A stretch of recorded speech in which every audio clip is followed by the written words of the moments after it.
సరే, దానికి కారణాలు మనం విశ్లేషిస్తే చాలా కారణాలు ఉన్నాయి, పెద్ద పెద్ద కారణాలు. బహుశా ఇప్పుడున్న తరానికి పెద్దగా ఆనాటి సమస్యలు కానీ ఆ సమస్యల పరిష్కారం కోసం ఆయన తీసుకున్నటువంటి విప్లవాత్మకమైనటువంటి నిర్ణయాలు కానీ పెద్దగా తెలిసి ఉండకపోవచ్చు. కానీ ఆ నిర్ణయాలు ఈరోజు మనం చదువుకోవటానికి సామాన్యంగా కనపడుతుండొచ్చేమో, ఎందుకంటే అలవాటు పడినాం కాబట్టి. కానీ వారు ఆనాడు తీసుకున్న నిర్ణయం బహుశా తరతరాలుగా ఈ సమాజంలో ఉన్నటువంటి అనేక కార్యక్రమాలపైన ఆ సామాజిక మార్పు కోసం ఆయన తీసుకున్న నిర్ణయాలు మామూలు నిర్ణయాలు కాదు. అవి చాలా గొప్ప నిర్ణయాలు. దున్నేవాడిదే భూమి, భూమి కోసం భుక్తి కోసం పోరాటం. రాజు దైవాంశ సంభూతుడు, భూమంతా వారిదే. దున్నే ఏ రైతుకి భూమి మీద హక్కు లేదు. వెట్టి చాకిరి, జమీందారి, జాగీర్దారి. అటువంటి పరిస్థితుల్లో హైదరాబాద్ స్టేట్ కాంగ్రెస్ స్థాపకుడుగా ఈ ప్రాంతంలో ఆనాటి ఉమ్మడి మహబూబ్నగర్ జిల్లాలో పుట్టినటువంటి మహానుభావుడు ఒక కుగ్రామంలో పుట్టి ఇక్కడ చదువుకొని అట్లాగే వివిధ ప్రాంతాలకు వెళ్ళి చదువుకొని వారు లాయర్గా పట్టా పుచ్చుకున్న తర్వాత కూడా ప్రాక్టీస్ చేస్తూ కూడా చదువుకున్న నాటి నుంచి వారు చూసినటువంటి అనేక సామాజిక అంశాలు ఆయన్ని ఎప్పుడు కూడా వెంటాడుతూనే ఉన్నాయి. ఈ సామాజిక మార్పు తీసుకొని రావటం కోసం నా జీవితం ఉపయోగపడాలని చెప్పి ఆయన తప్పిస్తూనే ఉండేవాడు. అలా తప్పిస్తూ వృత్తిని కూడా వదిలిపెట్టి తిరిగి రాజకీయాల్లోకి వచ్చి పెద్ద ఎత్తున అట్లాంటి ఉద్యమంలో గ్రంథాలయ ఉద్యమాన్ని కూడా స్థాపించి ఆ గ్రంథాలయ ఉద్యమాల ద్వారా ప్రజలను చైతన్యపరుస్తూ నిజాం నిరంకుశ పరిపాలనకు వ్యతిరేకంగా స్వాతంత్ర పోరాటాన్ని సాగించినటువంటి గొప్ప మహానుభావుడు చదువుకున్నటువంటి పాఠశాల ఇది. ఆయన ఈ పాఠశాలలో చదువుకోవటం, ఈ పరిసర ప్రాంతాల్లో నడయట్టం అనేది నిజంగా గొప్ప కార్యక్రమంగానే మనం అందరం చూడాలి.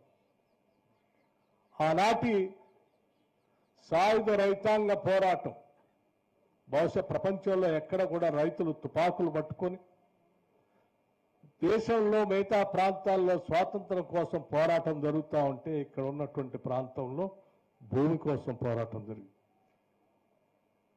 అటువంటి భూమి పోరాటంలో ఇచ్చినటువంటి నినాదాలని, ఆ నినాదాల్ని ఆయన తొలి హైదరాబాద్ ముఖ్యమంత్రిగా ఆ నినాదాలని చట్టాలుగా మార్చి ఇక్కడ టెనెన్సీ యాక్ట్ తీసుకొని వచ్చి 1954 భూమి పైన రైతులకి హక్కు కల్పించిన మొట్టమొదటి గొప్ప ముఖ్యమంత్రి ఈ రాష్ట్రంలో దేశంలో ఉన్నారంటే అది శ్రీ బోరుగల రామకృష్ణారావు గారు. అప్పటి వరకు ఏ రైతుకు కూడా భూమి పైన పట్టా లేదు. ఇక్కడ అందరూ ఎవరో భూమి పైన పని చేసుకుంటూ కూలీగా బతికినటువంటి వాళ్ళు, లేకపోతే పన్ను శిస్తు వసూలు చేసుకున్నటువంటి వాళ్ళు. గౌరవంగా ఈ భూమి నాది, నాకు పట్టా ఉంది, నా భూమి అని సొంతంగా బోరుగల రామకృష్ణారావు గారు టెనెన్సీ యాక్ట్ తీసుకొని వచ్చి, అగ్రికల్చర్ యాక్ట్ తీసుకొని వచ్చి ఈడ పట్టా ఇచ్చేంతవరకు కూడా ఎవరికి లేదు. ఈ విషయం చాలా మంది రైతులకి ఇప్పుడు కూడా తెలియకపోవచ్చు. ఈ దేశంలో భూ సంస్కరణలు తీసుకొని వచ్చినటువంటి గొప్ప ఆద్యుడు ఎవరనంటే బోరుగల రామకృష్ణారావు గారు. మరి ఆయన తీసుకొచ్చినటువంటి జాగీర్దారీ అబాలిషన్ కానీ, మక్తదారీ వ్యవస్థలను నిర్మూలించడం కానీ, రైతుల నుంచి శతాబ్దాల దోపిడీ నుంచి విముక్తి చేయటం కానీ, వెట్టి చాకిరి నుంచి విముక్తి చేయటం కానీ ఎవరు చేశారంటే చాలా ఉపన్యాసాలు వింటాం. ప్రతి ఉపన్యాసంలో కూడా ఇవి చాలా భూతాలు లాంటి సమస్యలు, ఆ సమస్యల పరిష్కారం ఎవరు చేశారా అంటే అది బోరుగల రామకృష్ణారావు గారు చేశారు. ఇంకెవరు చేయలే, వారే చేశారు. ఆయన ఈ ప్రాంతంలో పుట్టి ఇక్కడ చదువుకొని ఈరోజు దేశానికి ఒక దిశా నిర్దేశం కూడా చేశారు అటువంటి చట్టాల ద్వారా. ఆ చట్టాల తర్వాతనే అనేక రకాలైనటువంటి భూమిపైన హక్కులపైన వరుసగా వచ్చినటువంటి ప్రభుత్వాలు అనేక రకాలైన చట్టాలు తీసుకొని వచ్చాయి. 70s లో వచ్చినటువంటి ల్యాండ్ రిఫార్మ్స్ యాక్ట్ కానీ ఇవన్నీ కూడా పునాదులు మాత్రం బూరుగుల రామకృష్ణారావు గారు వేసినటువంటి పునాది. ఇదే జిల్లాలో ఆనాడు ఉమ్మడి జిల్లాలో బొందుగుల నరసింహరావు గారు అనుకుంటా బహుశా, if I'm right, he was a revenue minister. వీరు ముఖ్యమంత్రిగా వారు రెవెన్యూ మినిస్టర్గా తీసుకొచ్చినటువంటి ఆ రివల్యూషనరీ స్టెప్ చరిత్రలో సువర్ణాక్షరాలతో లిఖించదగినటువంటి ఒక గొప్ప కార్యక్రమం. వస్తున్నటువంటి సమస్యల పరిష్కారం, నినాదాలుగా ఉద్యమాలుగా సాయుధ రైతాంగ పోరాటాలుగా ఉన్నటువంటి సమస్యలకి ప్రజాస్వామ్యయుతంగా ఎన్నికైనటువంటి ఒక తొలి ముఖ్యమంత్రి, డెమోక్రటికల్లీ ఎలక్టెడ్ గవర్నమెంట్కి సంబంధించిన ఒక ముఖ్యమంత్రి తీసుకొచ్చిన గొప్ప కార్యక్రమాలు ఇవి.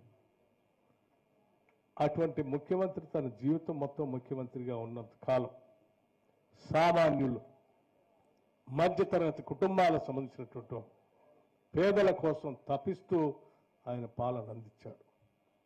ఈనాటికి కూడా ఈ దేశంలో ఉన్నటువంటి ముఖ్యమంత్రులు కానీ, ప్రధానమంత్రులకు కానీ, లేకపోతే పాలకులకు కానీ ఎటువంటి సందేహం లేదు, బూరుగుల రామకృష్ణారావు గారి జీవితం ఒక ఆదర్శం. ఆయన మార్గంలో నడవటం మనందరికీ ఒక గొప్ప కార్యక్రమం.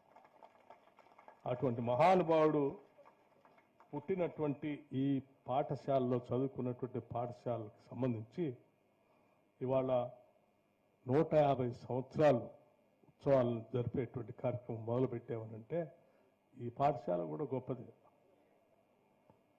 ఎప్పుడో మొదలుపెట్టినటువంటి ఈ పాఠశాల మరి